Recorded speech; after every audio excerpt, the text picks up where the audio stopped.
to Ajahn Brahm for being here, and to our driver who got us here, and everyone else who probably had to face the Oxford congestion charge and all the other problems with traffic. Hopefully it was worth your while. And tonight we are going to give a talk, or Ajahn Brahm is going to give a talk about rejoicing in goodness. And I think this is something all of us need to do because it's so easy to focus on what's wrong. So we're going to start with a short meditation, just for 15 minutes or so, and then a Dhamma talk, about 45 minutes, and some opportunity for question and answers. And we do still have a few seats here and scattered around if people want to face the front. Otherwise, yeah, we shall begin. So unfortunately, the sound system isn't working today. I don't know why, but just raise your hands if you need us to yell. Okay. So heading over to Ajahn. And remember your tea under your tea cozy. Oh, yeah. And a nice warm hat in case you get cold.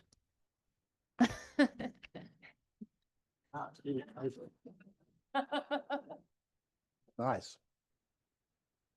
I recommend this. Okay. So do a little guided meditation. So please, if you'd like to close your eyes. It's nice. What's wrong with it? Nothing. Perfect. Yes, I agree.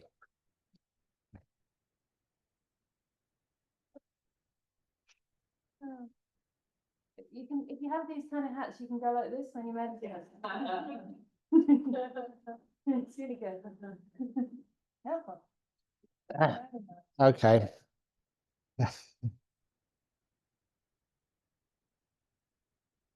So first of all, just close your eyes. It's always nice to close your eyes. It's like shutting off the world outside and focusing on the world inside. And don't let anything from the outside disturb you. Even things on the inside. Just be really kind to your body. I'm just looking at my body. I needed to adjust my feet, so I did that. How does your body feel? Is any part of it which is aching or sore? First of all, try something physical. Don't be embarrassed if you have a sore head or a sore tummy. Just rub it. Caress it with as much kindness as you possibly can. One lady who had really bad anxiety, I told her to be aware of how it feels. Number two, to be kind to it by just massaging her own stomach. And it went away. I'm not making this up. She nominated me for Australian of the Year for that. I didn't win it, but that's not what I do things for. I do things for healing people. If you can't actually physically relax your body, just even mentally, emotionally wish it well. Body, may you be happy and well. And that way, your mindfulness gets combined with kindness. The two of them together can relax the body so deeply. Many times, pain, sicknesses can disappear.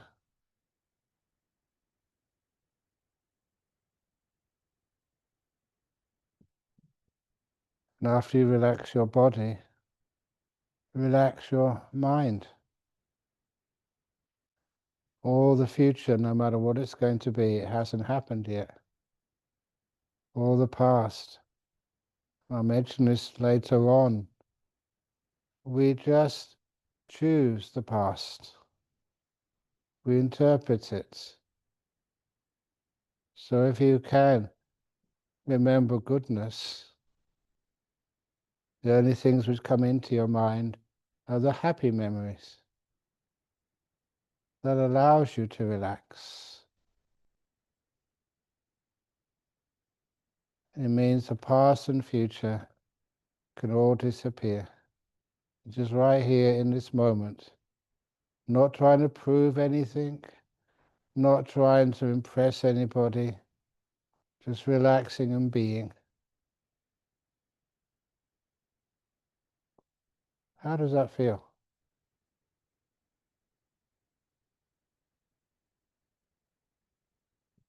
And I try to, actually not try, just do it.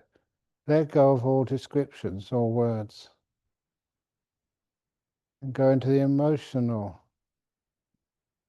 understanding of this moment.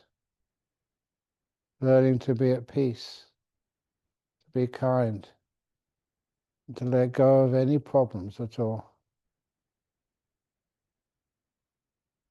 Letting go, being kind, being peaceful.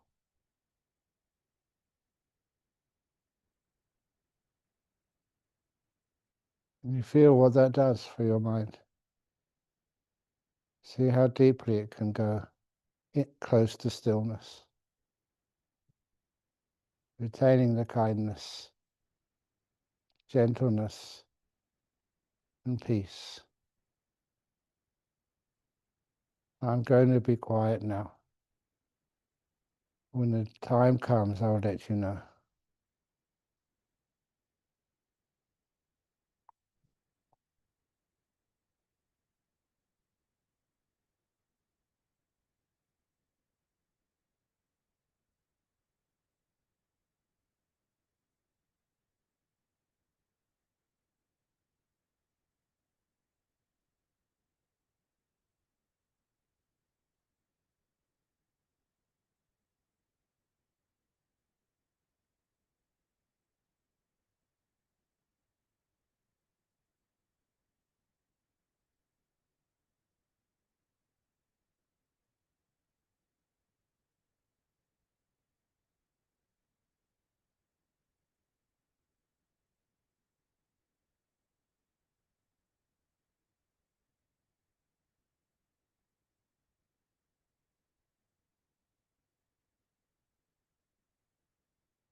It's getting very close now to the end of this meditation period.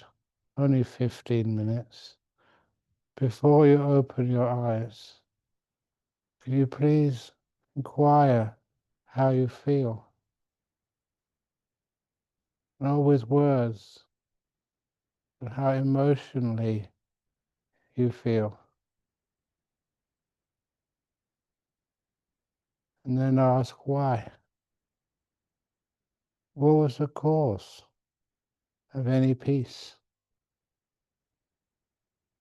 What was the cause of any joy or happiness which comes along with that peace?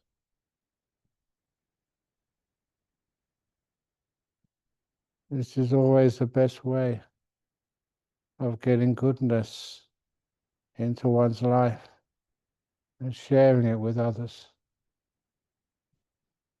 When you're ready, please open your eyes to finish today's meditation. Very short.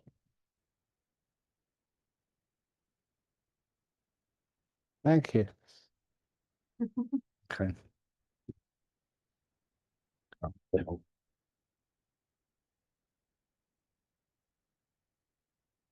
Excellent. Is everyone comfy? Good. Excellent.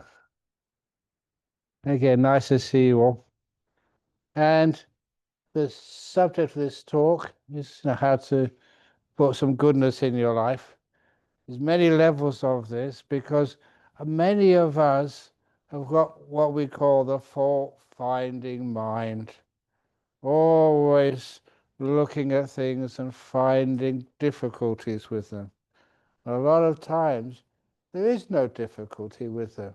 It's just what we add, not expecting what life is like. Like today. Today was very cold. Was it?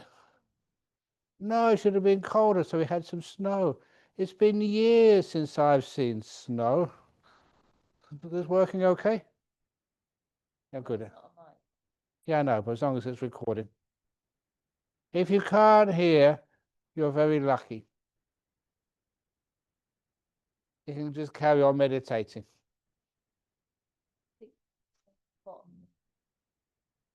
Okay. Hello.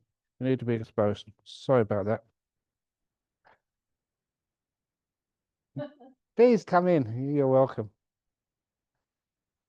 So the first thing about putting goodness in your life, I'm going to start with just ordinary things and then eventually come to deeper things and then very deep things and then extremely deep things and then the deepest you could ever get things. See if I can go even further. To plumb the depths. But anyway, the first thing which I thought of, because somebody was talking to me earlier about when they went to go and see prisoners.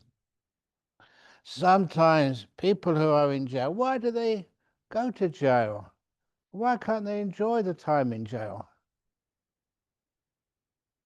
Why not? You can put some goodness in even the most difficult situations. I still remember this Thai monk, Chowkun Tape City Muni, if any of you want to know his name. And he got put in jail for something he never did because other people were jealous of him. He had 2 years inside of jail. And he wrote a little book about it. He said, the best years of my life being in jail. Imagine why. I think you can appreciate this. You don't have to organize any talks. You don't have to deal with very difficult monks you're supposed to respect.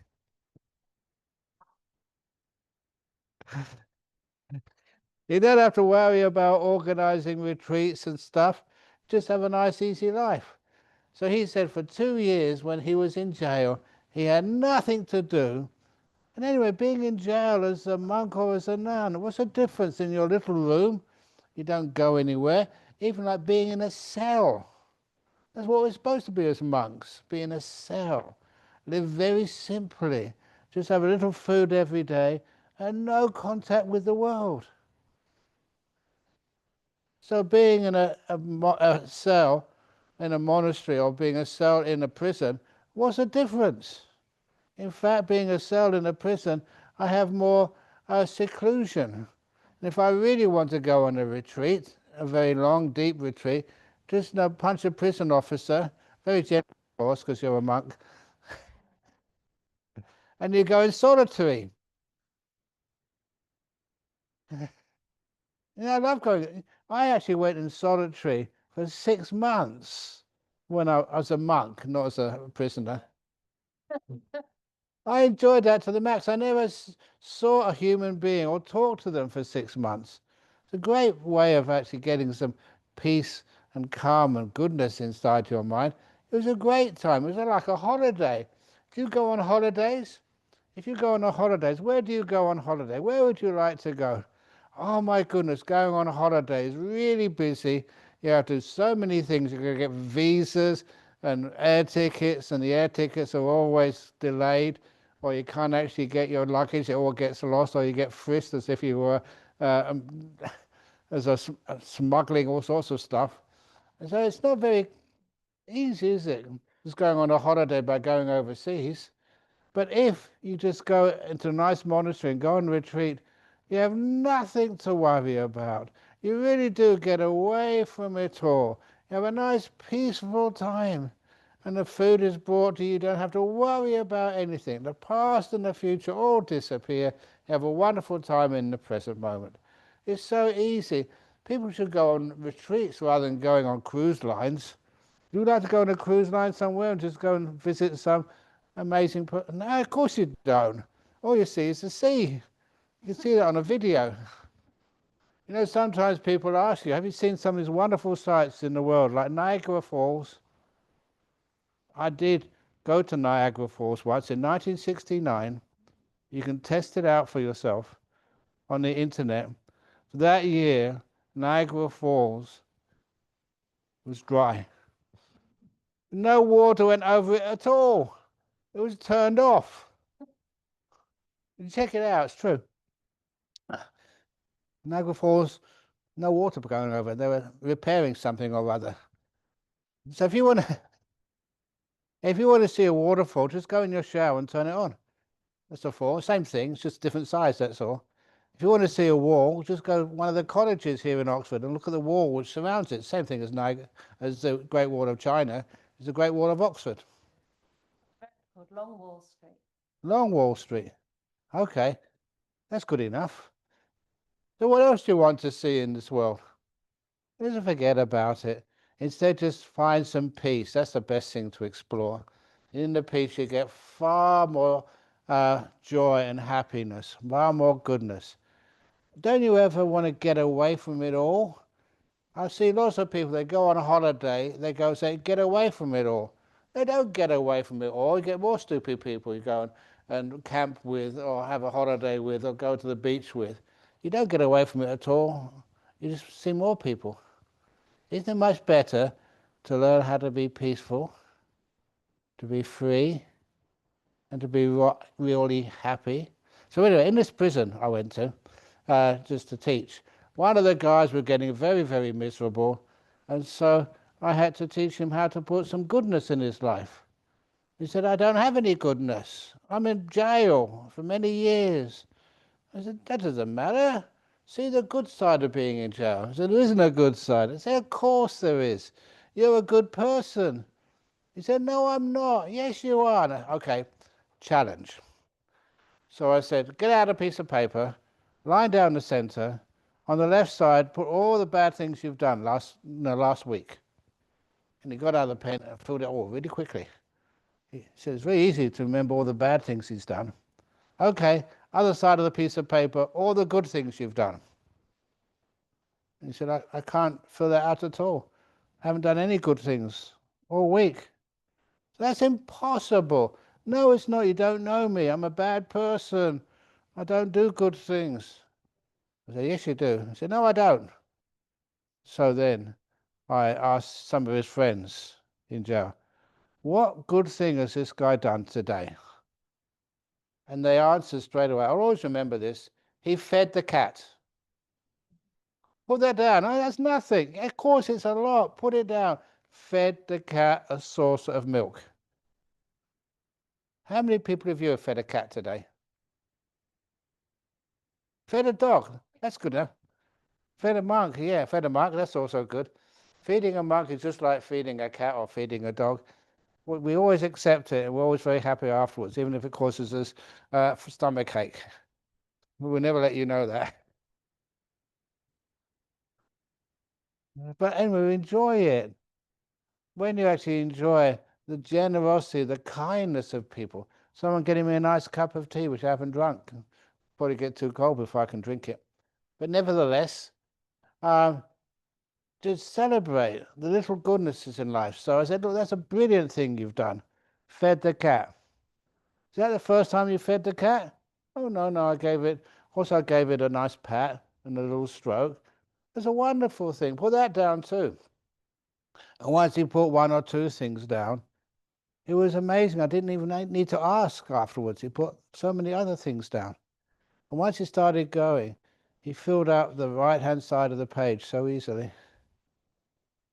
He did do good things. Why is it we block the good things we do in our life? Why is it we don't remember the good things other people do as well? But most of all, our own goodness.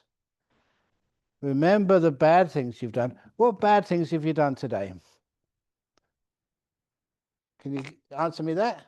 You don't need to say it out loud, but you know what you've done. What good things have you done? It's much harder. Why? Why is it that we're afraid of goodness and we seem to celebrate the faults we see in life?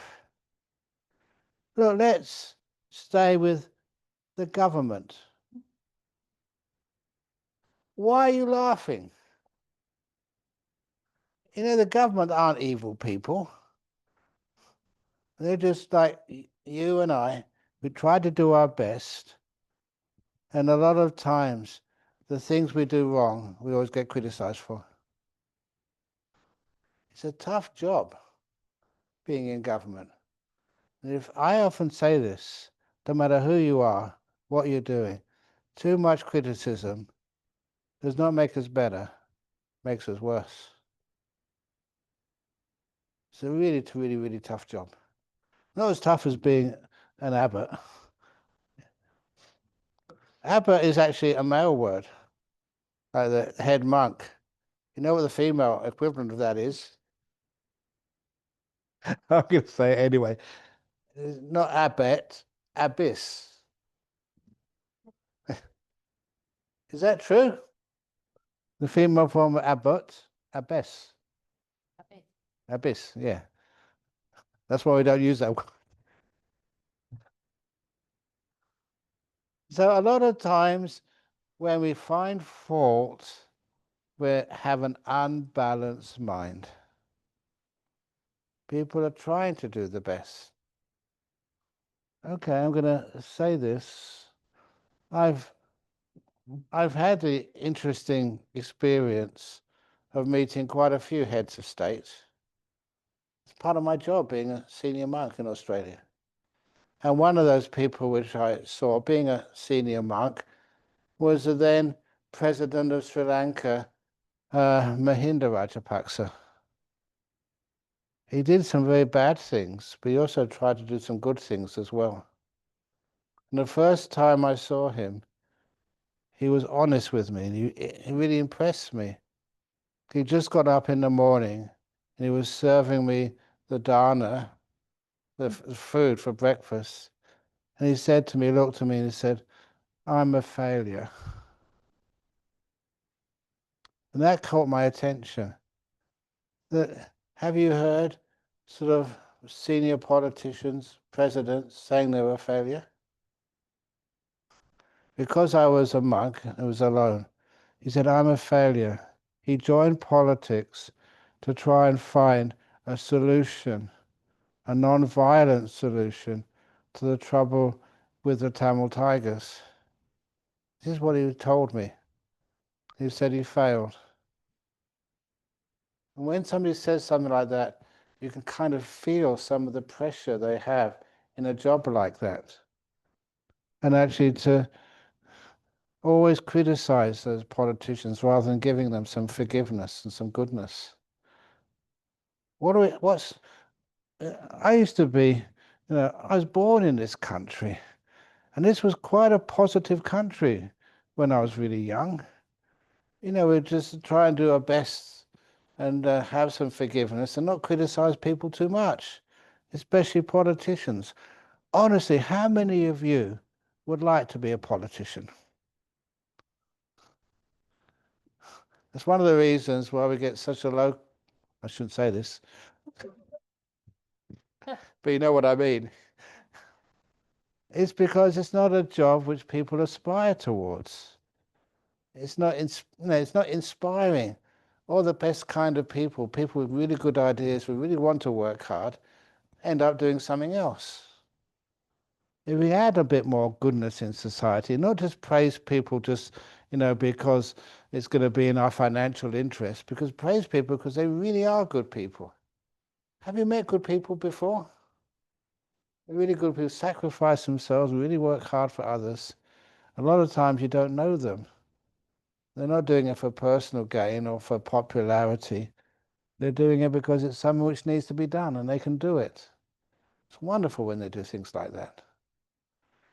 So because of that, that's one of the reasons why when we celebrate goodness rather than always finding fault, we can create a much, much, much better world. And if there is any mistake, this is one of the sayings, from the Chinese culture. And that saying is, rather light a candle than complain about darkness. Complaining, finding fault is so easy. How many people have found fault with you? Do you deserve that? Do you? No, of course not. A lot of times people just don't understand the difficulties, the pressures, the limitations we're under. But sometimes you go that extra bit and you do something because you really feel it needs to be done, even though you get criticism. I know that feeling. Why?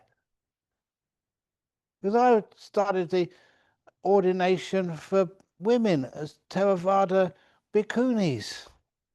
I got kicked out of the group in which I had most of my friends. And I know my stuff.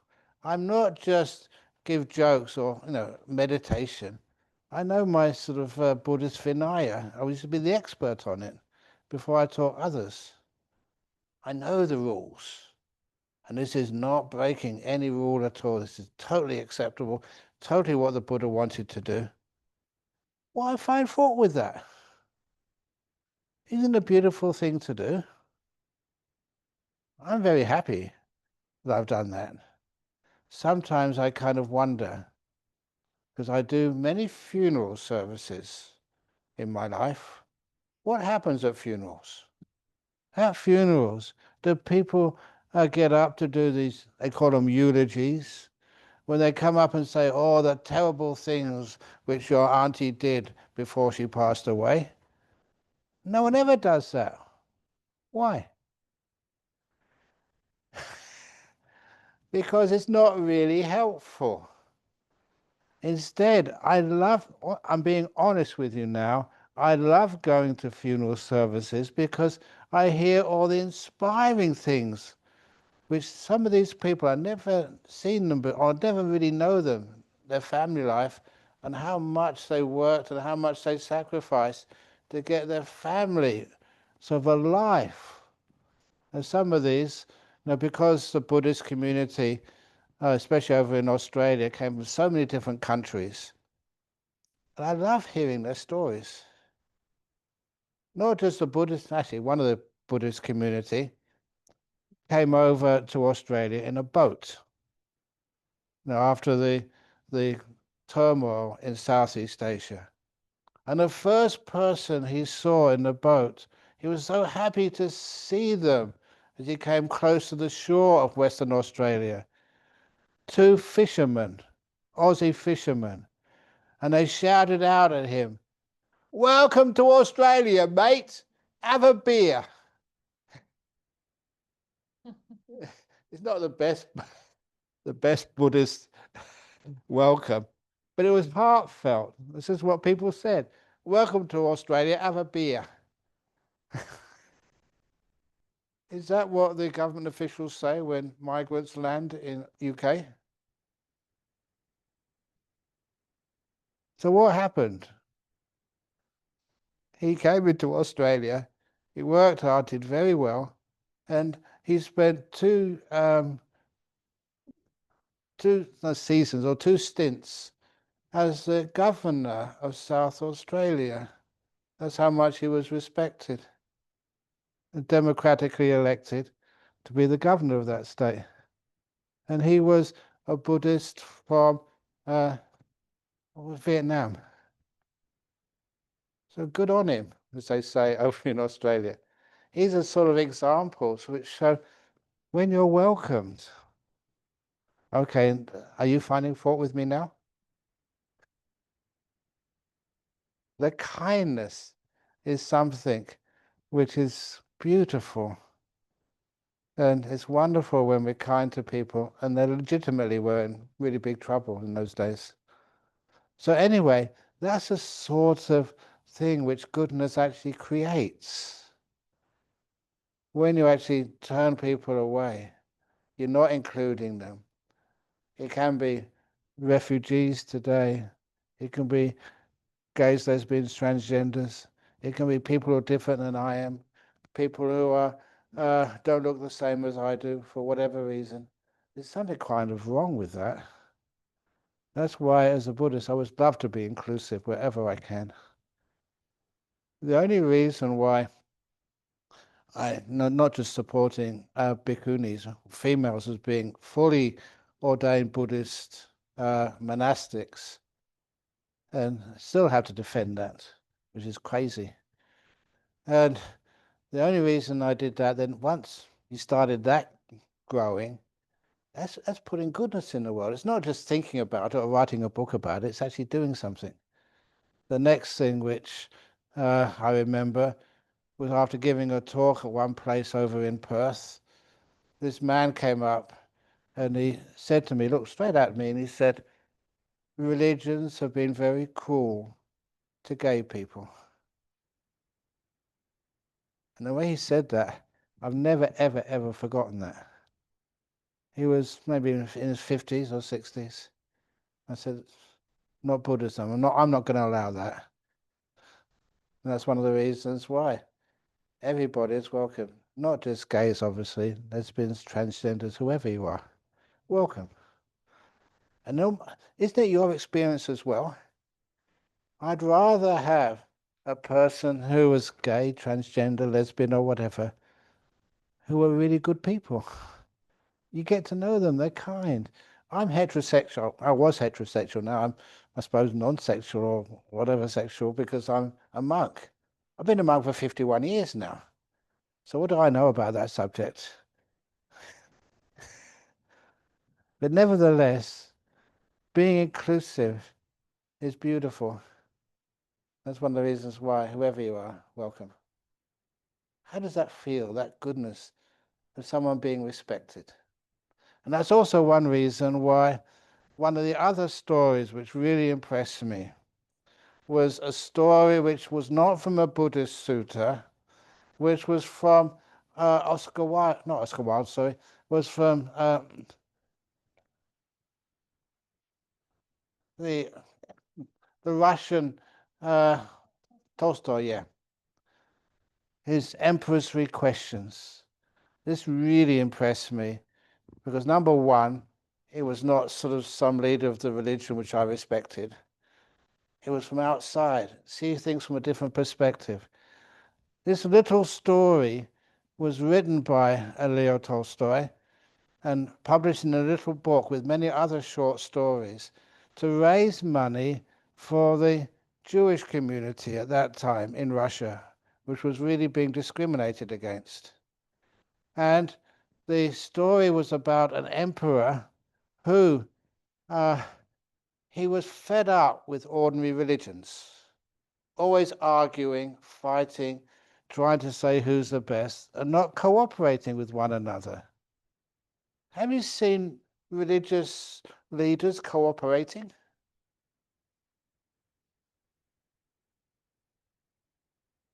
Sometimes. Yeah. Thank you for saying that, because I'm supposed to be a religious leader. You know, one of the things which I did, and this is true, you can check it out if you wish, over in the cathedral in Perth, the Anglican cathedral, you got to be friendly with the dean, John Shepherd, and he had this wonderful idea which I jumped at. Well, you give good talks, Ajahn Brahm. Why didn't you come to our cathedral in Perth and give the Sunday sermon? Of course, I jumped at that. Wonderful, thank you. So that day, I will never forget that. I gave the sermon. They gave all the other razzmatazz, whatever they do. But when it came to the sermon, they said, we're now going to invite the Buddhist monk, Ajahn Brahm, to give the Sunday sermon. And half the congregation were from my Buddhist center in Perth. I told them all about it. They were very happy to come and listen. Half the people were Anglicans, and no one knew who was who. That's what I loved about it. There was a total sort of combining of everybody, because they didn't sit in the Buddhists on the left, Christians on the right. We're all mixed up together. And I gave a sermon, and it was a good sermon. Because of that, it was a wonderful feeling that we can work together. We can live together. We can just enjoy each other's company. Yeah, we have a little difference, just like Oxford and Cambridge, which is the best. I'm not going to go into that. But nevertheless, You can't go. of course I can. But nevertheless, that's not the point. The point is we can have some harmony by looking at the goodness. Okay, I'm now going to go deeper into this. I'll go back to the Emperor's Three Questions in a moment. That's the Tolstoy story. But then once I was also, because I really try to do interfaith work. I think that's really important. One of the things I should be doing as well. So I get to know so many people. One of the people I got to know by doing some work to heal cancers. Buddhist meditation, attitudes and perceptions are great if anybody has a cancer and they go into remission.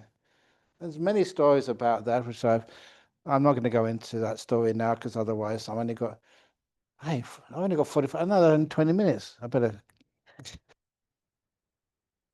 But anyway, I get to know other volunteers, from other religions who do such work as well. And one of those volunteers was a Catholic, was a Anglican pastor. So he said he was also working in a posh Anglican school in Perth, the really elite schools. And so he said, why didn't you come and give a talk at the assembly? When you go to school, after, begin the day with the announcements by the principal and then the Sunday sort of little talk. So he said, can you do that today? I said, yeah, sure. And then I had to wait outside. It was an all-boys school at that time. I had to wait outside the hall while all the kids settled down. And then I entered the hall together with the chaplain, the headmaster, and me. And the headmaster said, this is a very strict Anglican school. So when we go in, we do a little bow to the statue of Jesus. But you're a Buddhist, you don't have to do that. That's what he said. And I looked at him and said, no, I demand my right to bow to your statue of Jesus. That's what I said. And that principal looked at me and then looked at the chaplain as if, no, who are we inviting to come to our church? And he said, I know Ajahn Brahm, just let him do it. And so that's what I did when I went into the hall. And then that was my sermon. Why? Why did I do that? And I said, I can always see something good in anybody. in each one of you, prisoners, politicians, anybody, can see something good in them, and that's what I will respect. I can see something good in your statue of Jesus, and that's what I'm going to bow to. And my whole talk was why I bow to the Buddha 3 times. What am I bowing to? You see a statue of the Buddha, you see monks and nuns always bowing here, bowing there, bowing there. Of course, I tell jokes about it. I say people over in Asia, they bow a lot, especially the women, they bow a lot. That's why they get so thin and so attractive. It's only a joke, don't it? See? It exercises your tummy muscles. It's very good exercise. But but anyway, I, you see, I need to do some more bowing. But I said, no, what I really do, I bow to what that image means to me. And to me, the first thing I bow to is like virtue.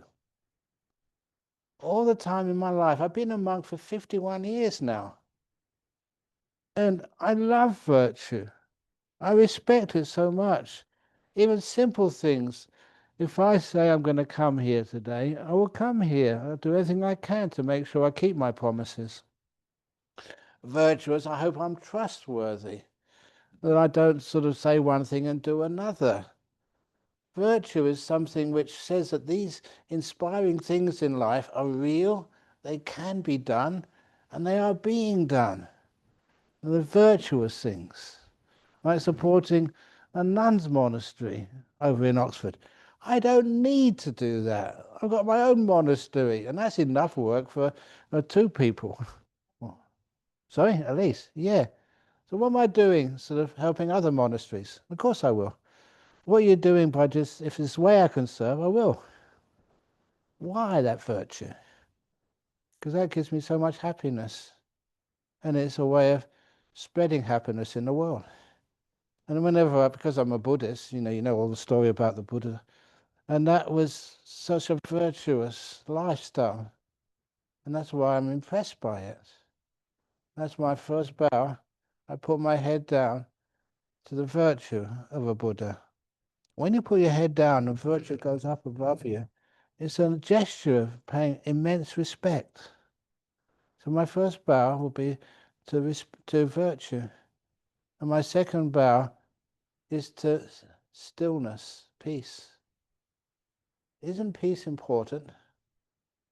It's amazing, even if there is some argument or controversy, if you can be still, it's amazing how quickly those conflicts are solved. And I mean that. One of the teachers, who's my student over in Perth, she would introduce quiet time in the school every day. First thing in the morning, starting with 5 minutes and then 6 minutes and then 7 minutes, up to 10 minutes. But she said her kids, this was year 6, which was like 11-year-olds, every time there was a conflict, boys and girls in that school, one of the kids would put their hand up and said, "Can we have quiet time now, please, miss?" And everybody would agree, and they'd all sit quietly for 5 minutes.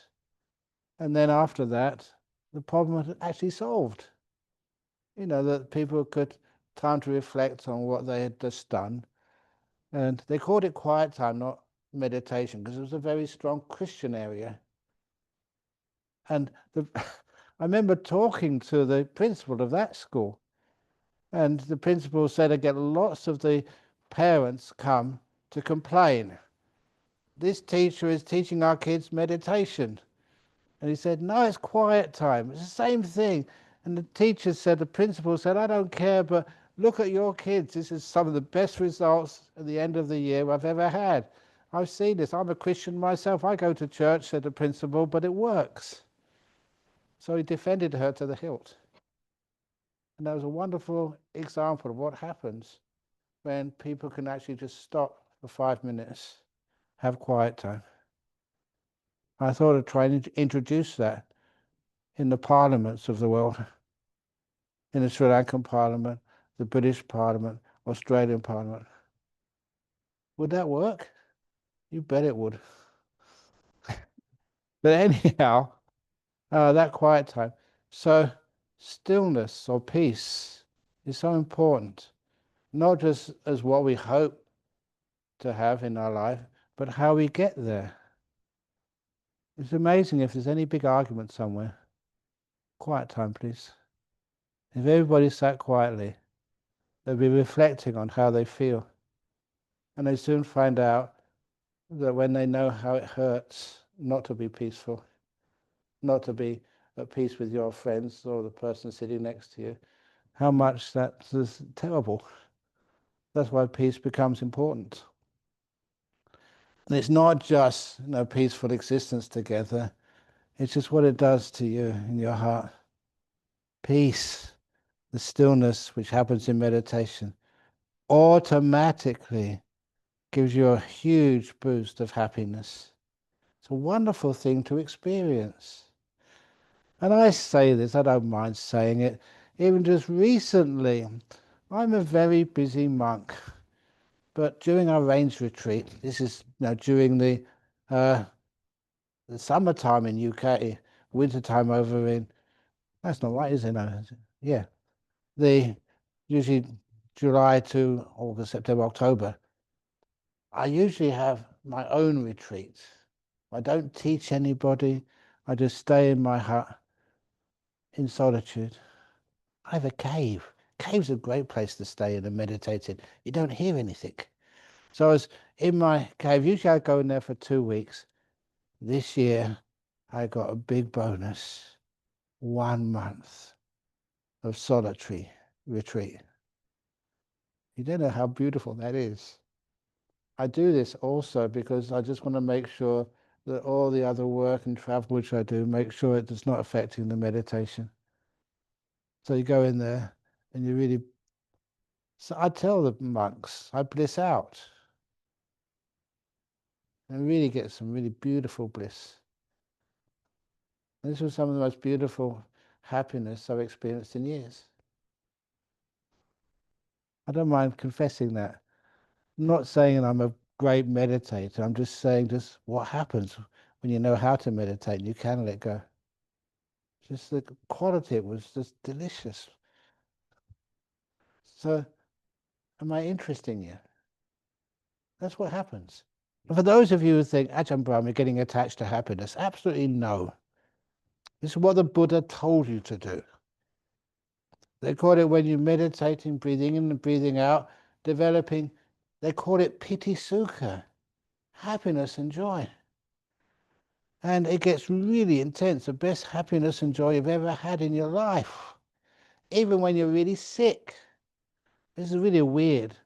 I've experienced so many beautiful meditations in my life.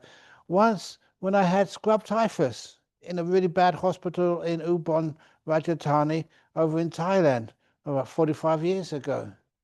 Actually, more than that, 46, 47 years ago. And there was just no energy, fever, felt terrible, nothing was working. So he decided to meditate. And also posture. Do you really need a good posture to get into the deepest of meditations? No. Because I remember just when I came out afterwards, I looked at my posture. One leg was over here, one leg was over there. You know what it's like when you visit someone in a hospital who's really sick? Legs and arms all over the place, yeah. But still you can get into some bliss states, just the mind. It really works.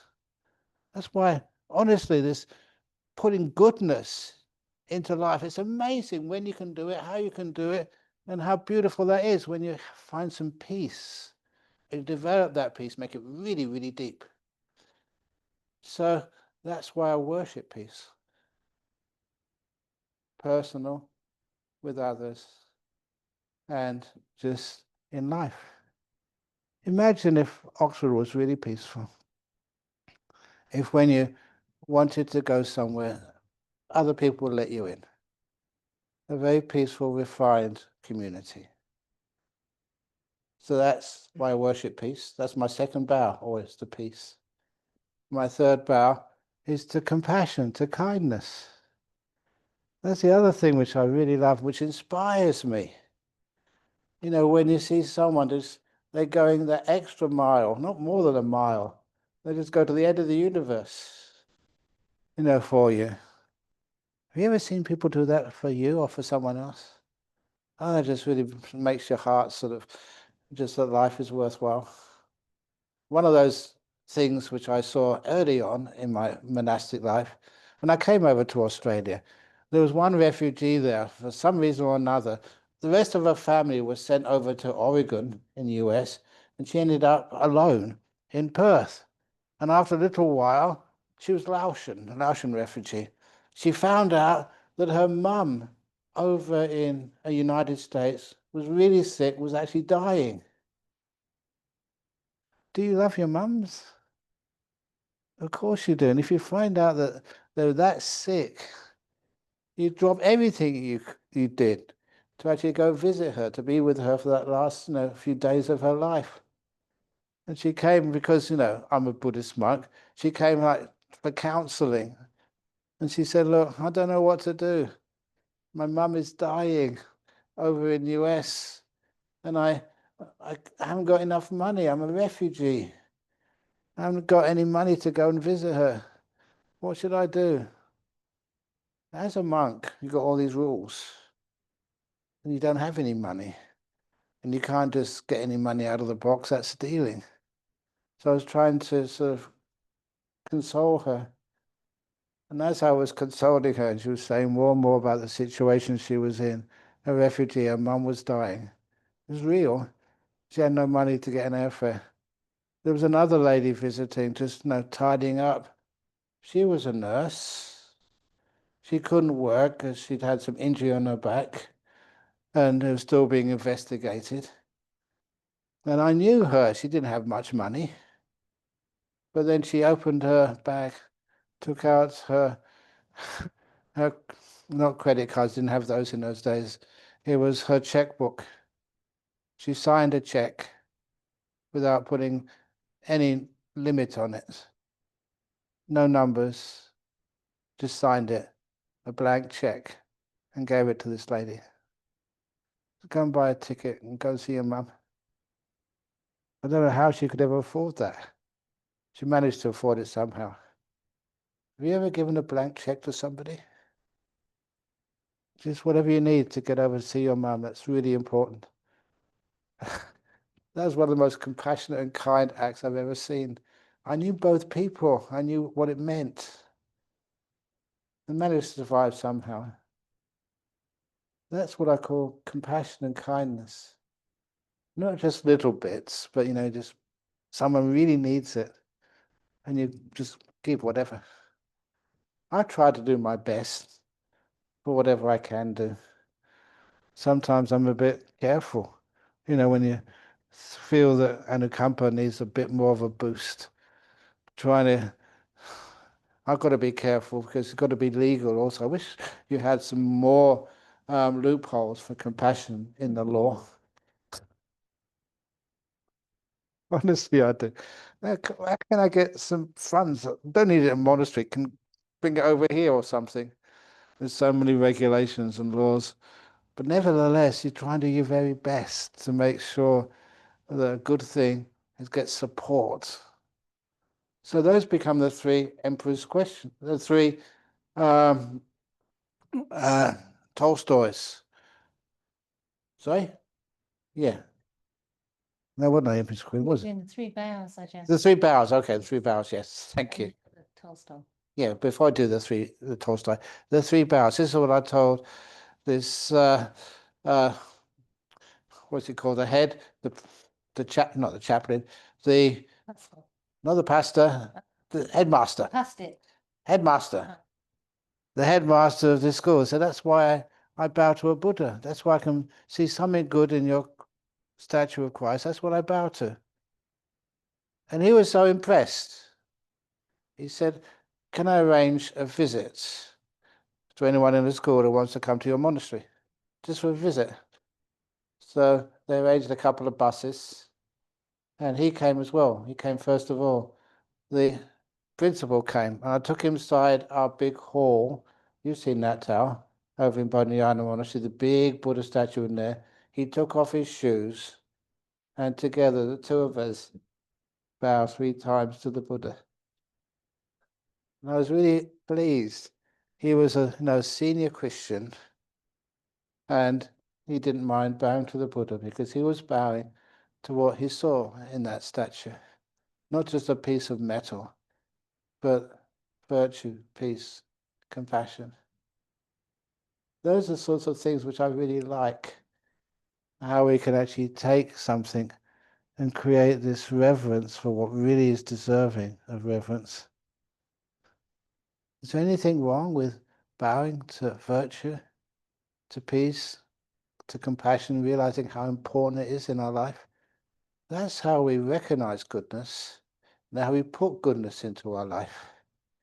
And we let go of the fault-finding mind, which always sees things wrong, instead of seeing things good. And then that's when we get back now to the Emperor's 3 questions. Sorry? Yes, okay. We've only got 1 minute. I'm going to put it into that. For the Emperor's 3 questions, this little story meant so much to me as well. How we can take something, some spirituality, and it's got nothing against Buddhism at all. It's so fed up with ordinary religions that let's make it a different presentation to be able to create goodness and not make divisions between religions or societies. He said he wanted to make his own religion. He said all we really need in a spirituality or religion is 3 things. To know, easy question first. When is the most important time? Of course it's only now. So when is the only time you can say sorry to someone? Now. When is the only time you can say you really love somebody? Now. When's the only time to be kind to yourself? Now. It has to be now. The person sitting next to you right now, when's the last time you said how much you care for them? I know you do. But you have to say it. I care for you. Oh. I care for each one of you. But now is the only time you have. Otherwise, you always put it off and you end up never saying it. Number 2, who is the most important person in the whole world? Have you heard the story before? Because this answer just really rocked me. I was a student when I read this story, and I just had to put the book down and go for a walk. It's not what I expected. Most people say the most important person in the world is yourself. Totally wrong. Sometimes it's some leader, a Jesus or a God or a Buddha or something. Totally wrong. Who is the most important person in the whole world? The answer is it's the one right in front of you right now. Whoever that happens to be, whenever that time actually is now. And that really sort of never expected that. The wisdom of that was important to me. Sometimes at university you go to these lectures and see these famous people, and you want to ask them a question. They never answered it. They wanted to get rid of you. When I was a student, I had much more hair than this. I had a big bushy hair. Where the hair stopped, that's where the beard started. It was very, very healthy because I never needed a scarf or a hat. It was like totally surrounding my face. And just this little face was poking out through the middle.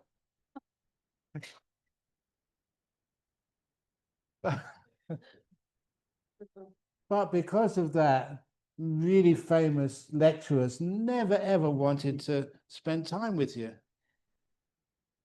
I realized it wasn't important to them. And that really, really, really sucked. I don't mind saying that word because that's how it felt. It's wonderful, whoever it is. Right now, sir, whoever you are, you're the most important person in the world for me. And I mean that.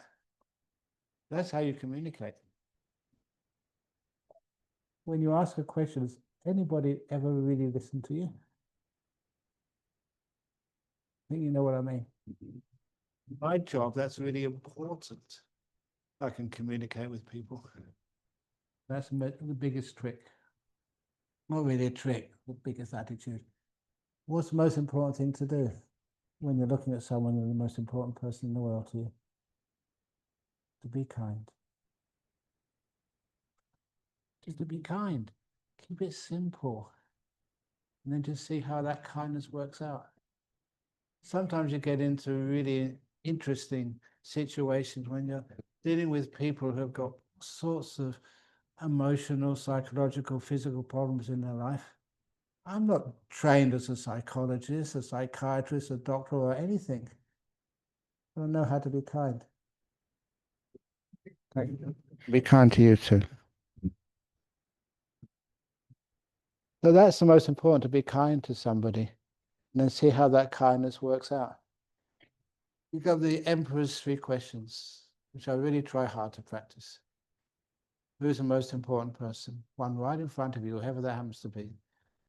The most important time is now. The most important thing to do is just to be kind. You know, a lot of the time, I already mentioned, for 6 months I was by myself. Who was the most important person then? Many animals came to see me. It's not, honestly, big snakes, eagles, in the forest over in Australia. When you're by yourself and you learn how to be kind and live in the moment, it's amazing just how many animals have no fear at all. And it's beautiful. Just, all those stories. I saw one of the biggest snakes once during that time. He came up to me. I was washing my bowl. Really close. And I just was busy washing the bowl. So welcome. And then it just turned around. And when the next time I turned around and looked at it, it had its backside, its tail towards me. And it was just getting some shade under my hut in the middle of the day. It wasn't afraid at all, neither was I, even though it could have really killed me so easy. So many of those animals, they don't feel fear. You make them afraid by how you respond to them. Many people who are violent, men or women, you make them violent or worse, but you don't know how to respond. That's one of the reasons why Emperor's 3 questions is a great way of one of those ways of living your life. So anyway, oh my goodness, I've gone way over time. Okay, over enough. So thank you for listening. Okay,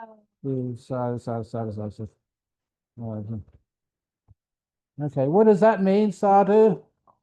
Awesome. And when you do anything, to make sure you really give it everything you've got. So let's do it again. Sadhu, sadhu, sadhu.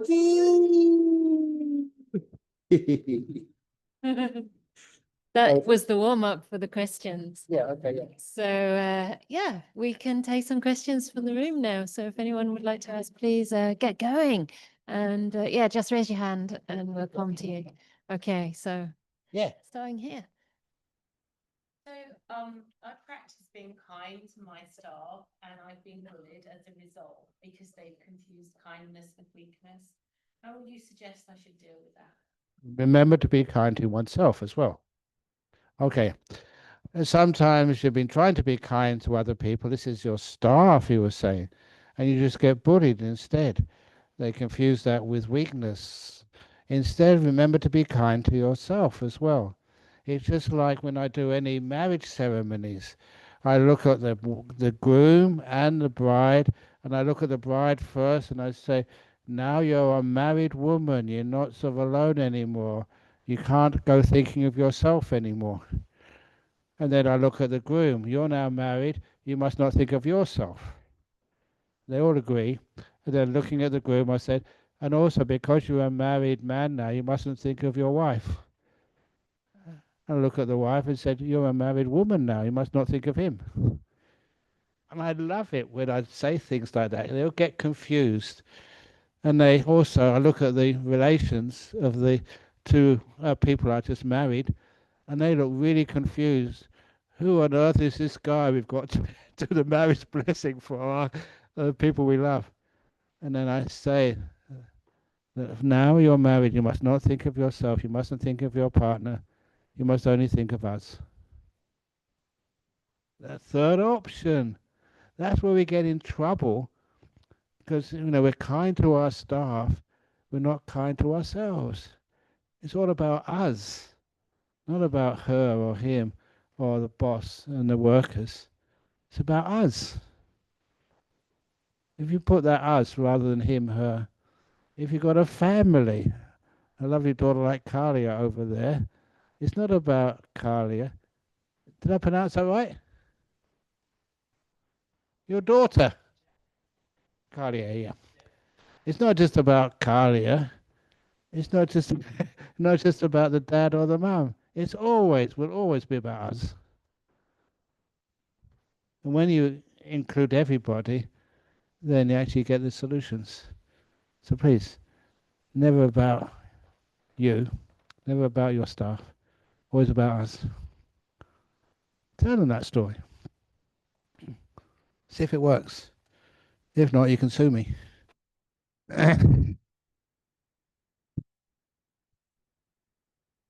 No, exactly. Next question. No more questions. Great. Okay. Okay. Yeah, okay, go on. Crying. I'm a monk. Okay. I'm my emotions in control. Is that what you think? No. There's a few times that I really tear up. But I tear up not of sadness, out of inspiration. And a few times, even there's places which I've been to in the world. And one of them, I'm not quite sure how I can understand this. There's a Buddha statue over in Benares, actually outside of Benares, in a museum outside of Sarnath. It's one of my favorite Buddha images. I went looking for it once, and in those museums in India, there's basically they can't really help you. Oops, it's away. Can you see it? Stay it still. But it's got a like a chipped nose. But to me, it's the most beautiful statue I've ever seen. It's like a work of art. It all means so much to me. I don't know what the karmic connection is there, but the first time I went there, I just burst out crying. Is that okay? Okay.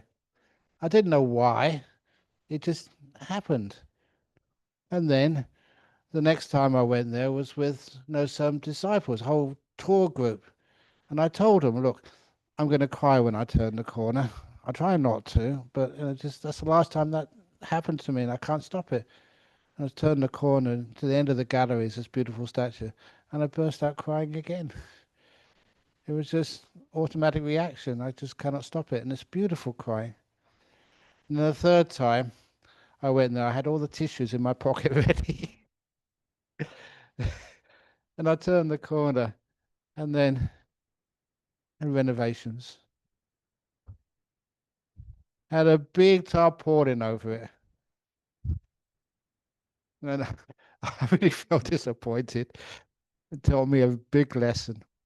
And then the worker who was doing the painting on the ceiling above looked at me, and I never asked anything. He took the tarpaulin off so I could see it. Crying for joy is wonderful. Crying for sadness. If it happens, you don't try and stop it. Try and understand it. What are you doing that for? When my father died, I was only 16. And I love that man very much. He's the one who taught me opening the door of your heart no matter what. The unconditional kindness. Do you think I cried when he died? I didn't. He was a wonderful man. He taught me so much. I loved him deeply. And even at his funeral service, didn't cry. Never cried since because of sadness. Instead, I always remembered the beautiful example and teachings which he gave me. I was inspired by his life so much I just could not cry. At his funeral service, I thought, wow, what a wonderful example that was. And I compared it to going to like a rock concert. At his funeral, It was like going to the end of a great concert where everybody stood up and clapped and shouted for more. But he was dead. He couldn't sort of say anything anymore. But the concert I just witnessed for 16 years was immense. I could not cry when I remembered all those wonderful examples he taught. A poor man, but very, very, very, very loving. He wasn't a Buddhist. He was, any of you from Liverpool? Any Scousers here? Simple man, but very beautiful. Anyway, that is why I cry, not out of sadness, out of inspiration. And sometimes when somebody gives a talk and they say something which really hits me, tears start to come. It's beautiful. Acts of kindness, acts of goodness. Or just how simple it is to actually to get these beautiful meditations, really deep, and sometimes afterwards, tears on either side. Out of happiness, never out of sadness. That makes sense? Yeah. Beginning, you talked about diversity and inclusion. Yes. And I feel that's a lot of us, that diversity, you have a lot of diversity of positivity as well. Yeah, yeah. Some are very positive, and some people are less positive, some are more positive, etc. And we all kind of sometimes have our own dips as well, where we're, tired, not so positive at all, grumpy. What can you do if that all kind of spectrum to help you when you're in a down slump? Yes. Okay. What do you do when you're in a down slump, like being grumpy, being upset? Uh, sorry? Diversity of moods, yes. But obviously that's a question which you can spend a whole talk on. But I do remember this one lady. She was on a retreat with me. And when we do meditation, everybody tends to be smiley. And she wasn't. She was grumpy. And she came up to me and asked, "Look, I feel terrible. And what makes it worse, everybody else seems to be happy, except me. That makes it worse. Can you tell people not to smile so much?" So I said, "I've got a solution for you." So I told her to sit down and wait for a couple of minutes. I'm terrible on a computer, but I think this time I really had to be quick. So I opened up a computer and I made a quick print of a certificate, a nice Gothic script. And the words on the certificate were uh, grumpy license. And I said, this grumpy license allows the holder to be miserable at any time for however long as he or she wants, for any reason or no reason at all, for the rest of her life. Signed, Ajahn Brahm, and dated it. She was the first person who received a personal grumpy license. She was allowed to be grumpy, and she had a certificate for it. And as soon as she got that, she was smiling for the rest of the retreat. When you accept things and allow them to happen, it doesn't hurt as much. Now, I was saying that I was a bit careful because how many of you would like a grumpy license? You're allowed to be grumpy. It's nature. And sometimes give happiness licenses out. Grumpy licenses are more popular. So next, it's normal. Other people will be kind to you and say, you've got a right to be grumpy. Had a hard time. You had a difficult time, so it's okay to be miserable. But let everybody know you're miserable and why. And don't give you such a hard time. That makes sense? And you allow yourself to be grumpy. Yeah? Yeah.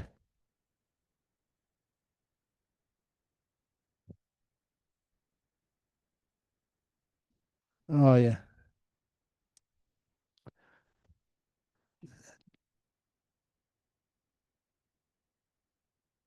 Give them a complaining license.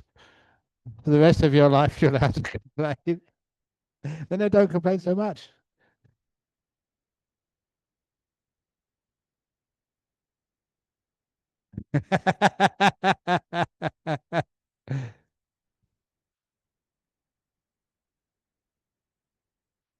Yeah, yeah. You're saying if other people are really fault finding and give you a hard time, how can you sort of deal with them? Okay. One of the ideas is because they want to fault find. Why? Do they really want to actually find a solution, or they just feel really bad, and that's just how they respond? A lot of time, if making people laugh, giving people a boost of happiness and joy, getting them a cup of tea or something, sometimes can actually work. Yes, they give you complaints, and you give them happiness back. And sometimes that works really, really, really well. That's one of the reasons. Before being a monk, I decided to become a school teacher for 1 year. And being a school teacher for 1 year, one of the books which I read was on this school called Summerhill. It was an alternative type of school. And there, when a kid did something wrong, the headmaster, I think Dr. O'Neill, no, Neil? Yeah. What was his full name? A.S. Neil, yes. A.S. Neil would give the kid a prize, a shilling or something, which was worth a lot of money then. Instead of punishing them, we realized the reason why the kid was misbehaving because he was really suffering. He was upset. And kids get upset. Instead of actually punishing them, he said, "Oh, have a shilling," and that actually solved the problem. So that's why giving somebody a prize if they're having a hard time. First of all, it confuses them, and then they realize they got a teacher who just really understands them. Do you understand that? See the goodness, great goodness in this world. Yes.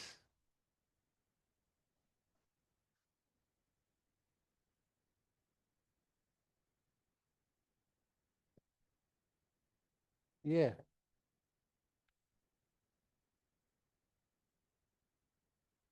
Yeah. The difference between kindness and people pleasing. Kindness will also create people pleasing. You're not doing this just to get along with pleasing. It's not like you're standing for election and you're being kind to them just to please them. There's something much deeper than that. Getting some happiness there. You can't always please people. People will have to deal with suffering many, many times. And the kindness helps them, gives them energy, gives them some inspiration so they can overcome the difficulties.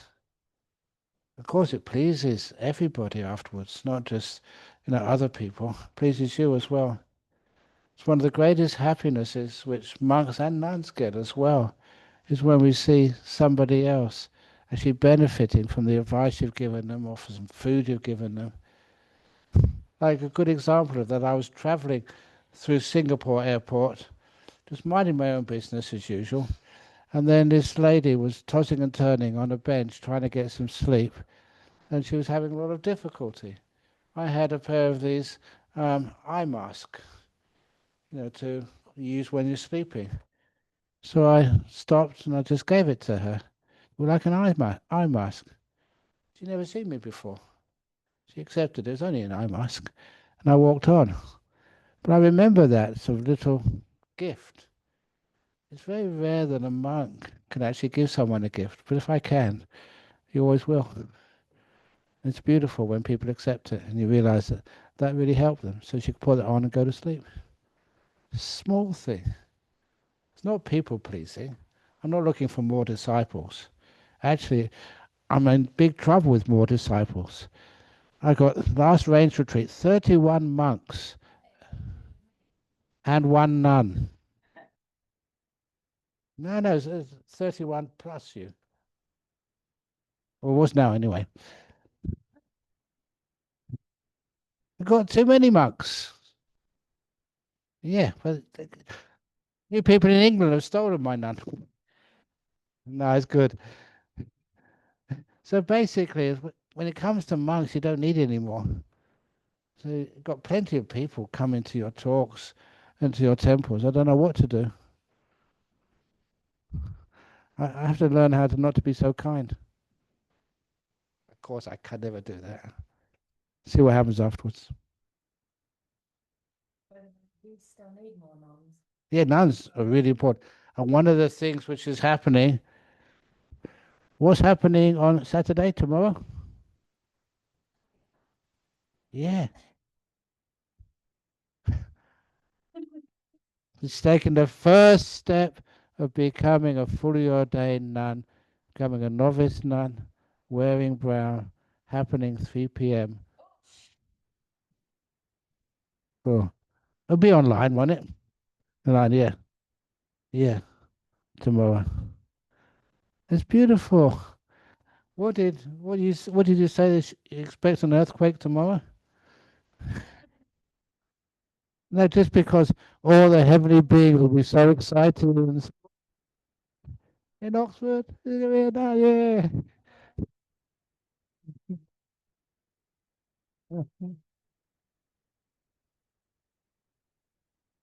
Honestly, it is exciting because sometimes if you haven't worked time and you actually see it happening, it's real. I don't know why there shouldn't be channel 1 TV, channel 2 TV, 3 TV, 4. It's really big and it's actually happening. And that's why sometimes you feel like must be something magical happens with it. So I don't want to put pressure on you though, but well done.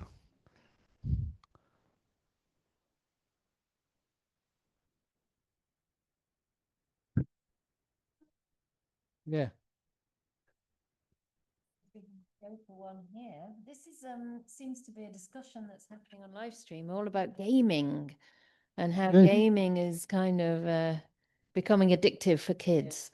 So maybe that's one of the modern issues, is it, for people with kids and for people in general? So, dear Ajahn Brahm, how can we encourage teenagers to keep a moderate amount of gaming time?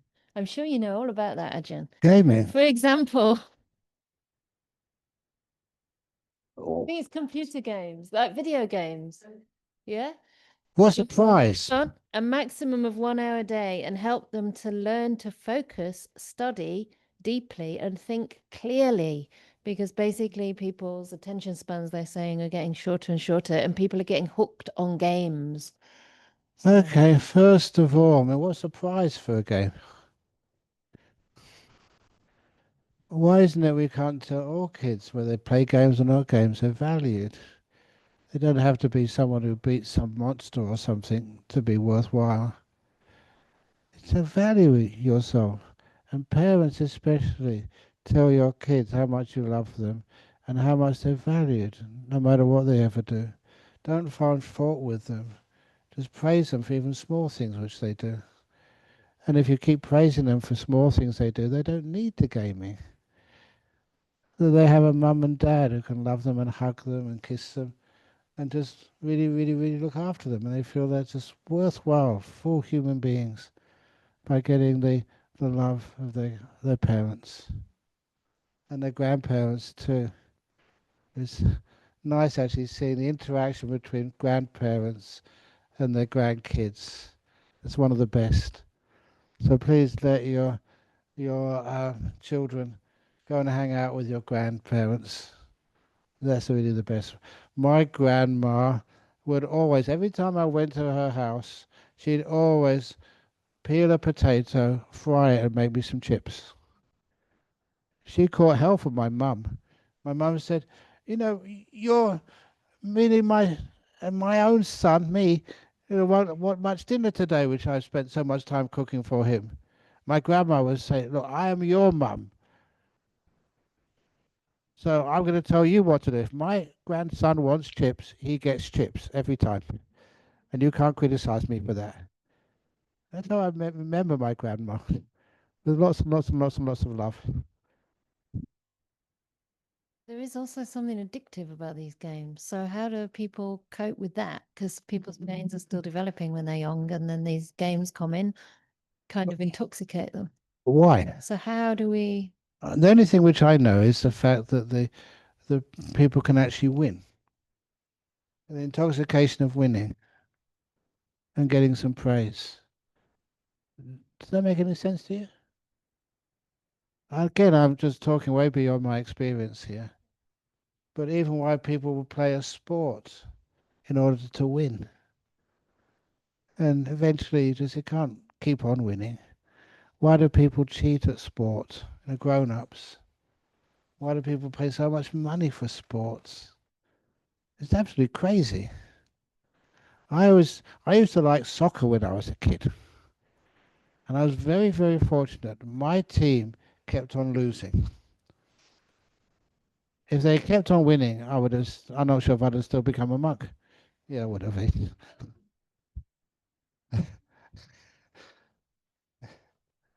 had no choice. Yeah.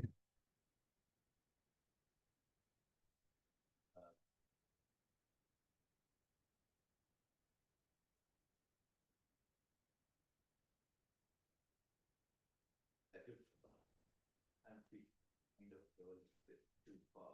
Mm. How do we avoid going too far? How do you avoid going too far with your vices? Is one of the ways is feeling good about yourself, forgiving yourself. If you feel good about yourself, you don't need to sabotage your happiness. In your life, you discover what actually works. A little bit of pleasure or joy and fun and games, but not too much. It's kind of weird, but in Buddhist monasteries, sometimes we have a lot of laughter. And sometimes if you came and visit while we're having sort of a happy time, you think, what monks or nuns are we supporting? There's nothing illegal or immoral, just sometimes we crack jokes and we go a bit too far. No, no, no, no, no. I mean, nuns monastery recently. And but that's kind of okay. The happiness and joy which you develop, and when you have happiness and joy together with others, that means where you get a lot of friendship, a lot of working together, playing together, and helping each other if there's any crying which is happening. It's beautiful that you have that trust to allow people to be. Does that really answer the question? Not really.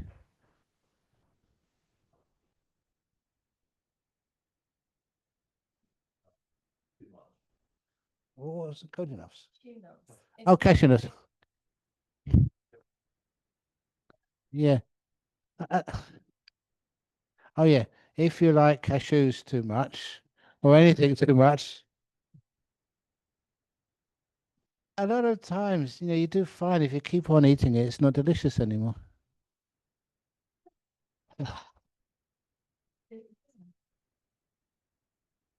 Look, I do remember once, I'm just trying to think of examples from my own life.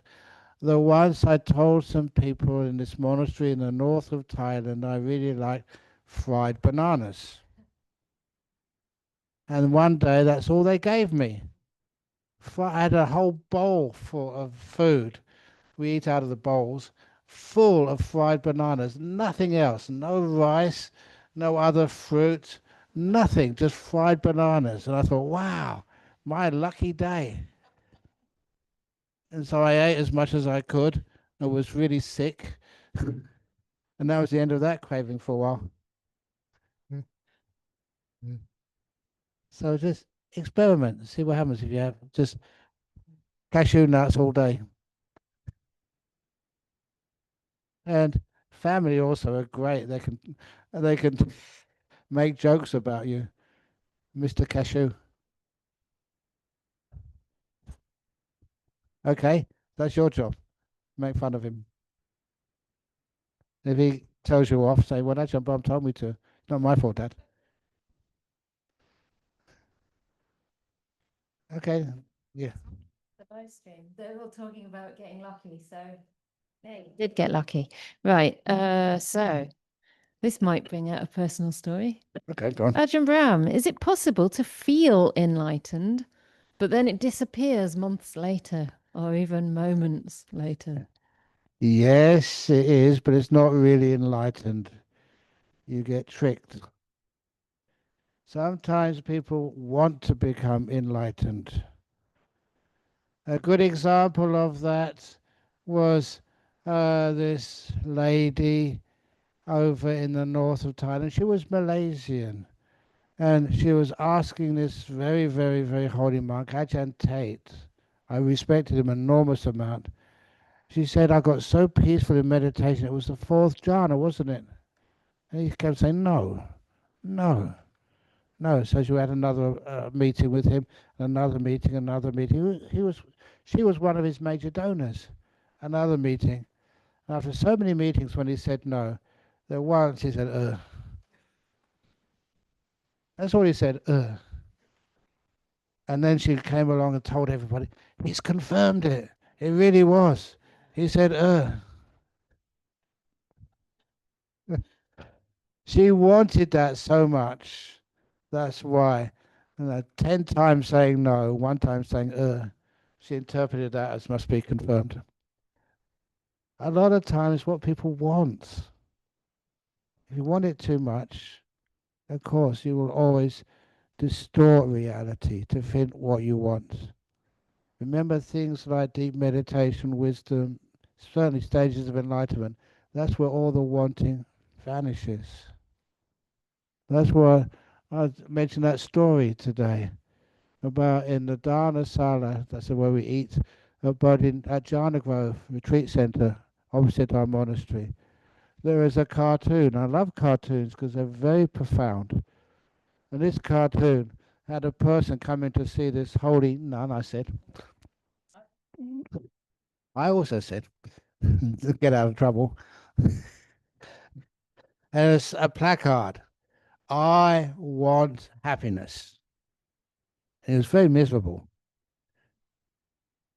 And the holy nun said to him, first mistake, I. Take the I off the placard. And just had want happiness. Second mistake, want. So he scrubbed that out. And all he had was happiness. And both of them were smiling. And that's the end of the story.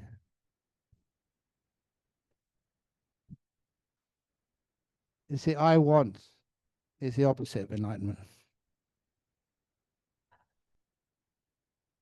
Do you understand? How come you're not smiling? Okay.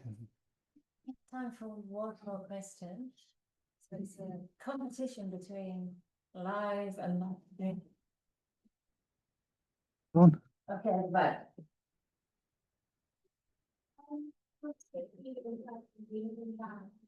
Oh, yeah.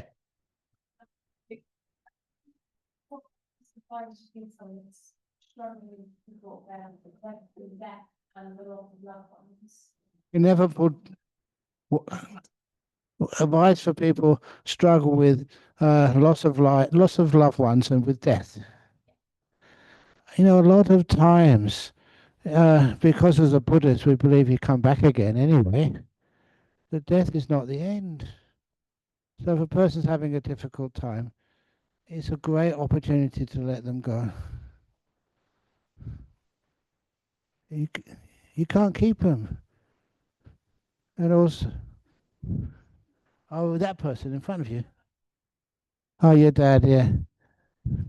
But because you can't keep them forever, sometimes the last thing you ever want is to see that person suffering. And one of the things to do, which is beautiful, and this is the thing which I recommend, if the person is very, very, very, very sick, and it looks like there's no real cure, please go up to them. You're the daughter, the wife, and say to them with sincerity, I let you go. I love you so much. I don't want to see you suffer. Please go with my permission. I've seen that many, many times. It's beautiful. This is one young nurse in Perth, married to this American man. They were so fit. They had a white water rafting company. And he got a cancer. And with all of the help in the world, he got more and more sick. Until one day, I remember going visiting him in the flat. He looked so thin as the cancer was eating away at his body. And his wife was quite surprised why he hadn't died yet. And he was suffering greatly.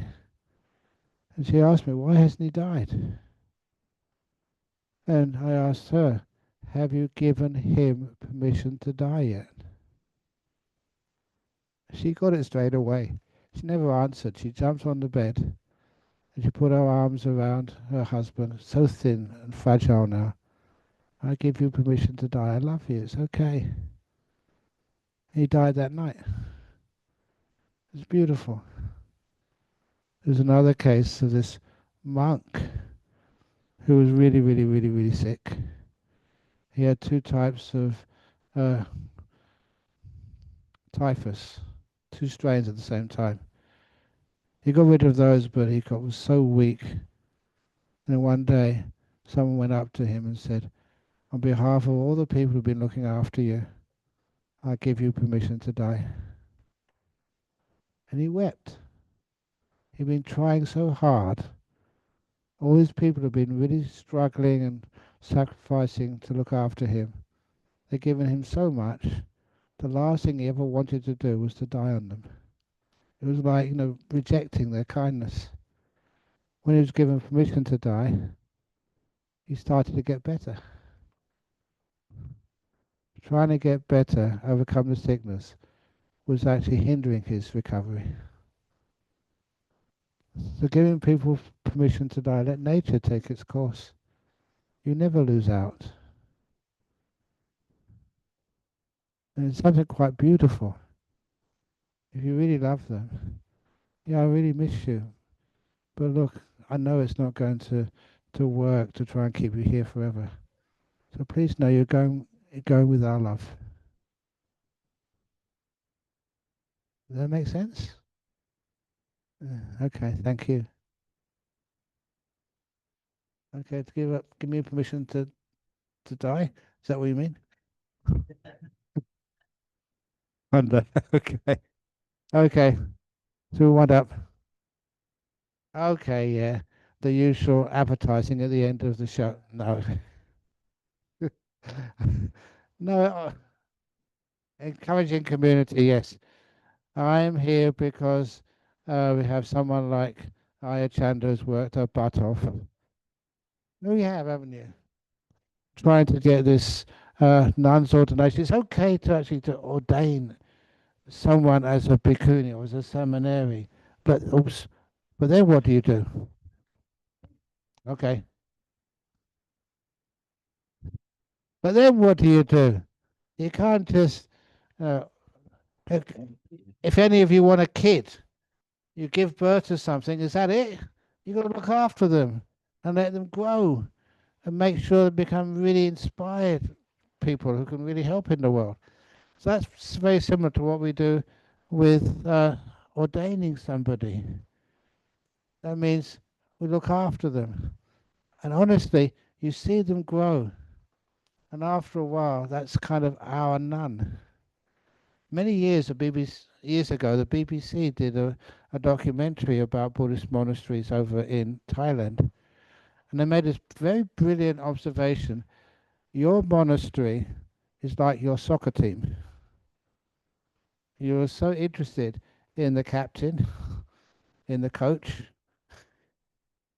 and then the new players coming in. And that's our team. And you're so proud of them. It becomes part of your community. And you really, the um, the Oxford nuns monastery is much better than the Cambridge. I haven't got one there yet. Yeah. Wrong thing, yeah. But anyhow, you become proud because you help, you make sure they're okay, listen to their talks. And what is really inspiring, I'm saying this, you haven't seen this yet, when you see someone take the robes here, and over those years, you see them grow and grow and grow, and they give their first talk. And when they give their first talk, you can't believe just how inspiring it is.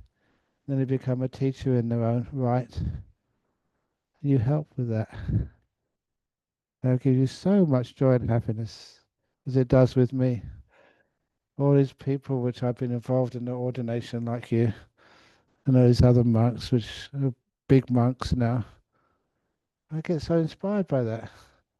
You've helped make it happen. In the difficult times, you've been there for them, to pull them through some difficult situations, and they've grown. They've become a blessing for the world. And it really is a blessing for the world.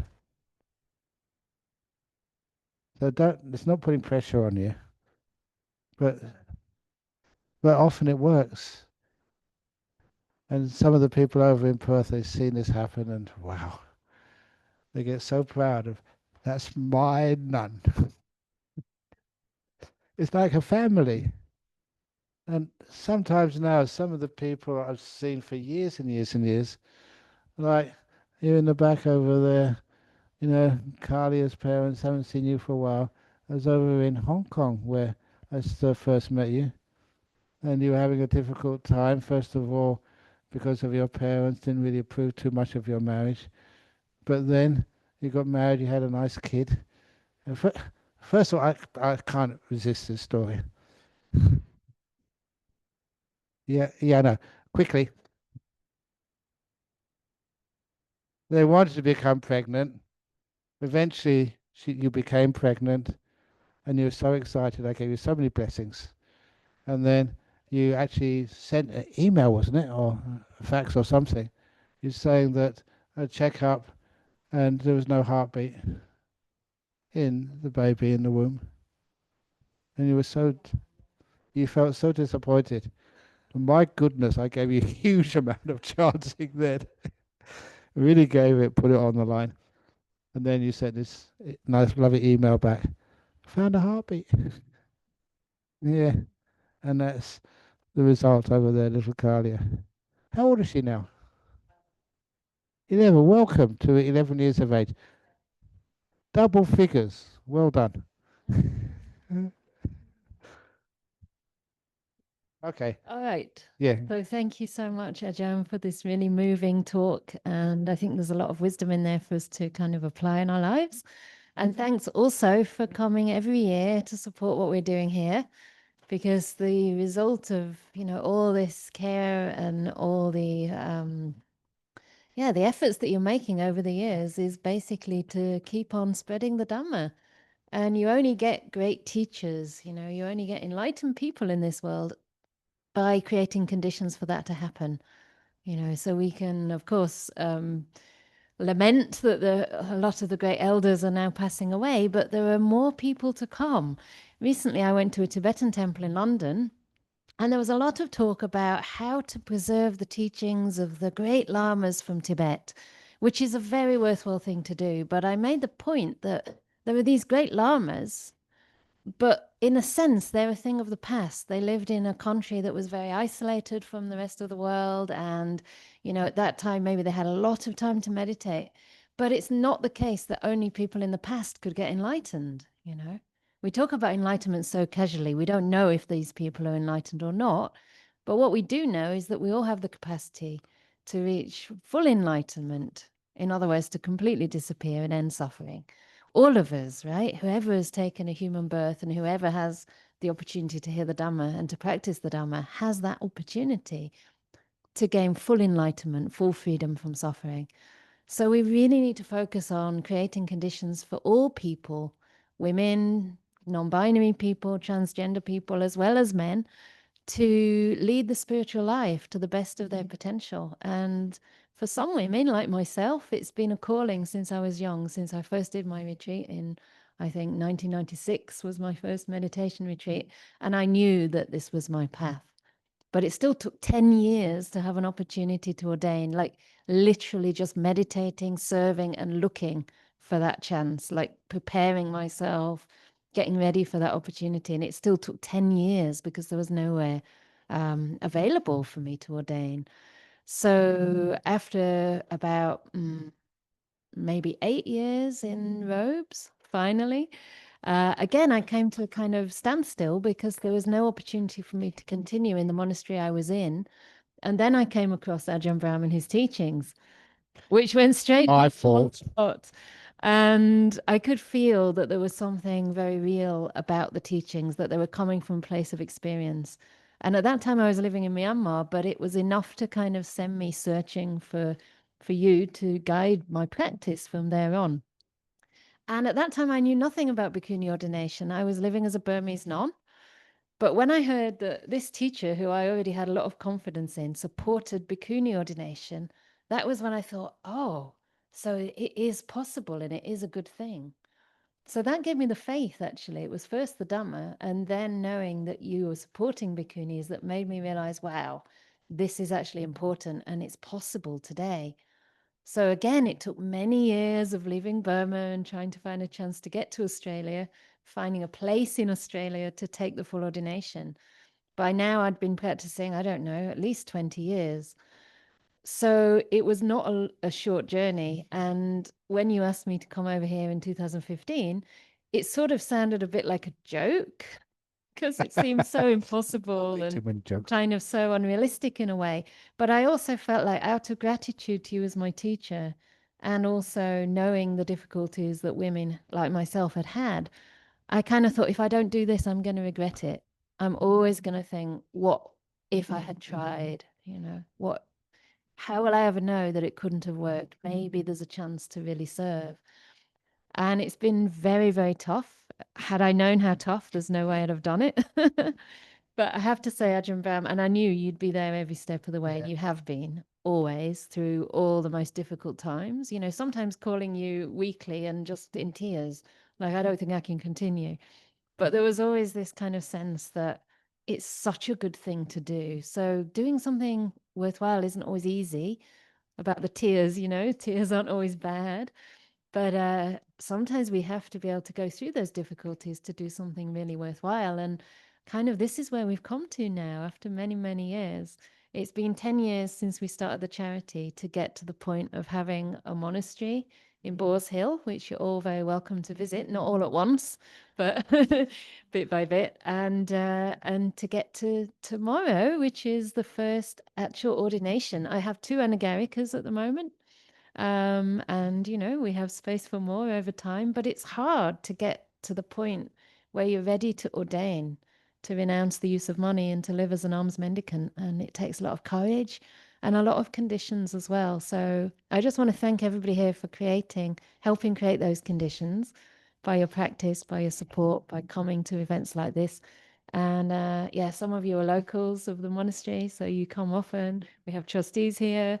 We have a lot of old friends, and it really helps to spread the Dhamma because, you know, Ajahn Brahm will pass away. I'll pass away. No? Are you invincible? No. But, you know, nothing lasts. And so in order to keep the Dhamma alive, that's why the Buddha said we need the fourfold assembly.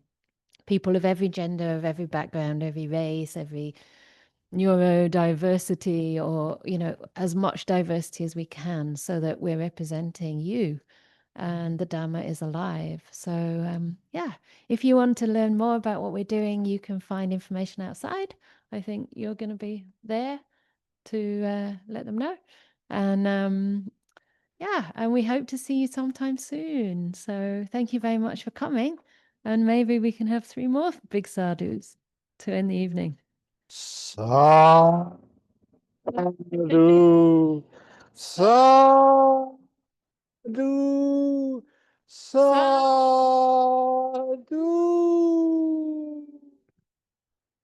Do, not don't, do. Okay, So we're doing it. excellent. Thank you.